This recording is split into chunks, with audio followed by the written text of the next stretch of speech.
Week 30 Overview. The Punic Wars. People who surrendered to Rome's power were invited to share it, and Rome's legions swelled with soldiers of every nationality. It took Rome hundreds of years to conquer central Italy, but only 50 years to take over the rest of the Mediterranean world. How? The Romans used force and friendship. Here's the basic pattern. Your kids can read this on page 60 of the book Ancient Rome. First, team up with friends to make a big army to defeat the enemy. Second, promise the defeated leaders that they can live in peace and worship as they please as long as they send soldiers and pay taxes. Third, give defeated leaders and their families the gift of Roman citizenship. This worked fine until Rome bumped up against somebody who didn't want to be Romans. Rome's only real rival was Carthage, just across the Mediterranean Sea. It took 3 major wars for Rome to completely annihilate Carthage. We can't be completely sure about the history of Carthage. It was founded by Phoenician traders before Rome became a republic. Tradition says it was founded by Dido, queen of Tyre. The Jewish historian Josephus says Dido was the great niece of Queen Jezebel. Dido and Jezebel both took their Phoenician gods on the road with them when they traveled. Jezebel brought the worship of Baal to Israel, and Dido brought Melkart, god of the city of Tyre, to the coast of Africa. Virgil tells a great story about Queen Dido's arrival in Africa. According to the Aeneid, Dido asked for a little bit of land for a temporary resting place, just as much as she could mark out with a single ox hide. The local chieftain agreed, but then Dido cut the hide into a long, thin strip of leather, and using that and the water's edge, she marked out an entire headland that became the site of Carthage. Virgil's epic poem brings Dido together with Aeneas, a prince of Troy who is supposedly an ancestor of Romulus. Aeneas escaped what was left of Troy and found his way to the coast of Africa and landed at Carthage. Dido fell in love with him, invited his Trojans to settle there. The jealousy of the gods derailed this love affair. Jupiter reminded Aeneas of his mission and forced him to leave Dido behind. Dido killed herself, calling down perpetual curses on Aeneas and his descendants. As they say, Hades hath no fury like a Phoenician princess scorned. By the beginning of the 5th century BC, just after Rome became a republic, Carthage was the biggest commercial power in the western Mediterranean. Commerce meant wealth and powerful navies. Carthage conquered the other Phoenician colonies, brought the tribes of Libya under control, and ruled all of North Africa, from the Atlantic Ocean to the edge of Egypt. Carthage didn't stop with Africa, though. It took Sardinia, Malta, half of Sicily. Carthage even had colonies in Spain. There were Carthaginian outposts all over the western Mediterranean. The Romans didn't call them Carthaginian, though. Their name for them was based on their Phoenician background, not the city of Carthage.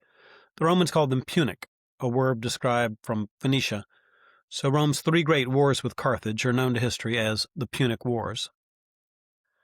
The First Punic War started just after Rome conquered Tarentum, the last significant Greek colony in Italy, in 272 BC.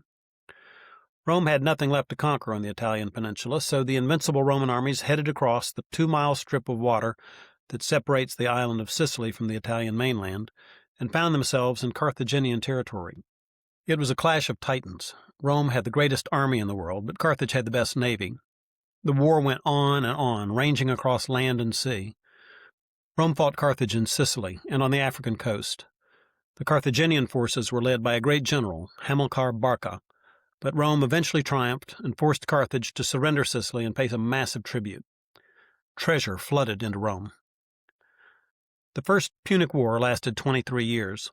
The truce that followed lasted another 23 years. Then Rome and Carthage were at it again. It started in Spain, where Hamilcar Barca's son Hannibal was commander. Spain's silver mines helped Carthage pay off its war debts. Hamilcar Barca made his son swear to never be at peace with Rome. Hannibal must have made his father proud. He was one of the greatest generals of all time. He expected Rome to attack him along the coastline, so he took a force of over 100,000 troops, including elephants, into the hostile interior of the Spanish peninsula. He fought through native tribesmen to the Pyrenees Mountains, then moved on into Gaul. Hannibal didn't try to fight the Gaulish chieftains. He reached the Rhone River, halfway across what is France today, in September. By this time he was down to 38,000 infantry, 8,000 cavalry, 37 war elephants. The natives tried to keep him from crossing, and he had to dodge a Roman force that came after him, but he followed a branch of the Rhone upstream and by autumn arrived at the foot of the Alps. The Romans knew they were safe now because nobody could lead an army across the Alps in winter, especially not an army with elephants in it. Imagine Rome's surprise when Hannibal's army came out of the hills into the undefended north of Italy. Hannibal's army terrorized Rome, defeating their armies in battle after battle.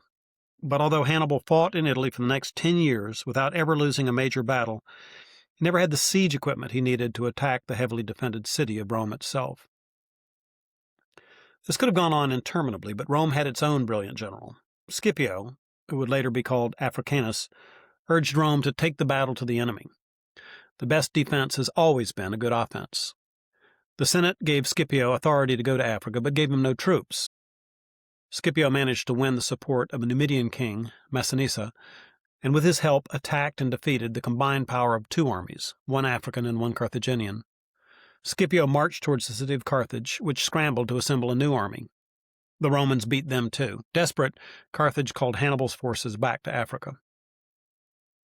Scipio's army faced Hannibal's on the plains of Zama, not far from Carthage. Hannibal admired Scipio and asked to meet with him before the battle.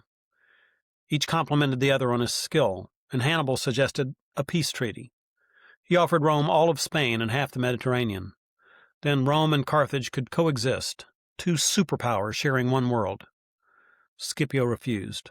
We must fight it out until one or the other of us is vanquished. They did, and it was Carthage that was vanquished. Carthage was helpless before Scipio's armies, but Scipio, now known as Scipio Africanus, decided to let Carthage survive. He thought Rome needed an enemy to keep it strong. History has demonstrated how wise Scipio was. Victory made Rome rich, but it changed Roman society in some fundamental ways. Rome started expanding beyond the borders of Italy, in military campaigns far from home. These foreign wars were a problem for the Roman middle class. The small farmers who went off to fight Rome's battles often found their own farms bankrupt when they got home. This began in the Second Punic War and only got worse over the years. Farmers lost their land if they couldn't pay their taxes, and these small farms wound up as the property of the state. The rich bought up the land for a song and created great estates. Slave labor on these huge farms could produce food more cheaply than the traditional Roman family holdings could, so the middle-class farmers who didn't lose their land because of war and taxes lost it because of cheap foreign labor. Victory abroad had quite a price at home.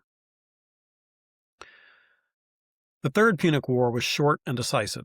It consisted of one battle, the Battle of Carthage, and it ended with the complete and permanent destruction of the city and its civilization. Scipio's adopted grandson was the general who finished them off. Your older children may be reading about him again in a couple of weeks in our government readings. The Roman statesman Cicero made the younger Scipio the hero of his great dialogue called The Republic, which government students will be reading in week 32. The Punic Wars changed Rome forever, and not for the better. Rome's values had united her. Her unity had made her strong, her strength had made her victorious, and victory had made her rich. Unfortunately, these riches changed the underlying relationships within the Roman Republic. We'll see what happened to an increasingly divided Rome next week.